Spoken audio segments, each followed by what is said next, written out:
গেছিলাম পদ্ম বিলে। কত মিলে কি করলাম পদ্ম তুললাম। কেমন মজা ছিল ভালো ভালো, অনেক ভালো। ভালো তুমি তো ভিজে গেছো পুরোটাই আর তুমি? আমিও ভিজে গেছি আমার থেকে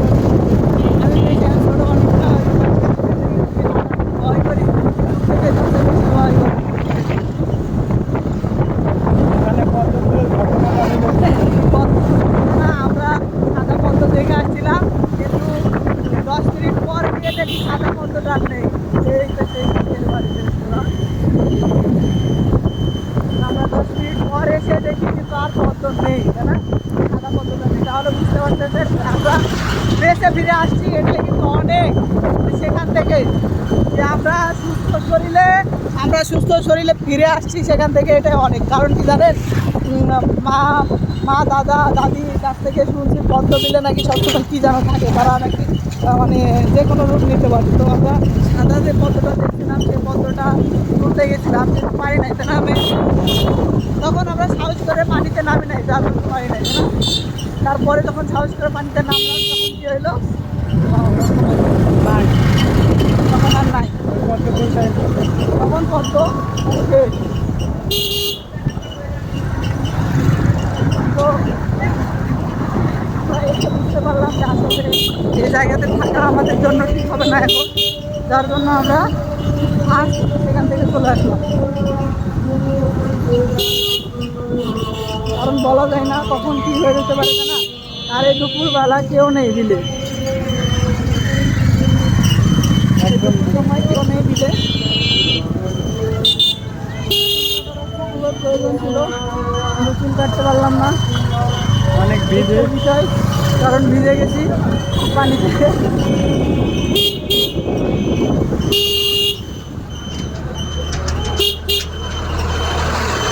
পানিতে ভেজার জন্য আজকে আর চুল কাটতে পারলাম না তো স্যার কারণ চুল এত পরিমাণে বড় ছিল চুল কাটতে ইমার্জেন্সি ছিল আমার জন্য খুব ইমার্জেন্সি ছিল কিন্তু এই পদ্ম ফুল দেখে আমরা আল্লাহ এই এই পদ্ম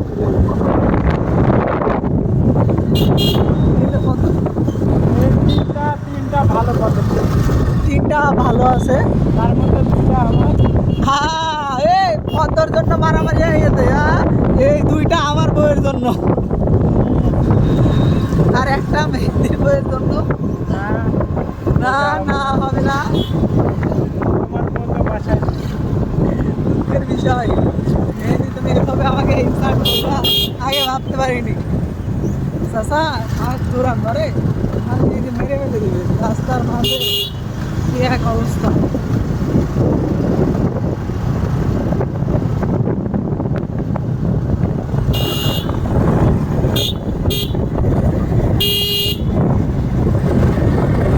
অবশেষে আসানো হয়েছে আমাদের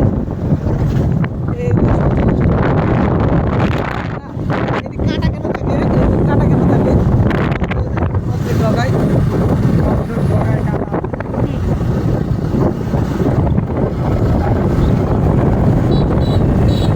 একটা সব গাছের গাছের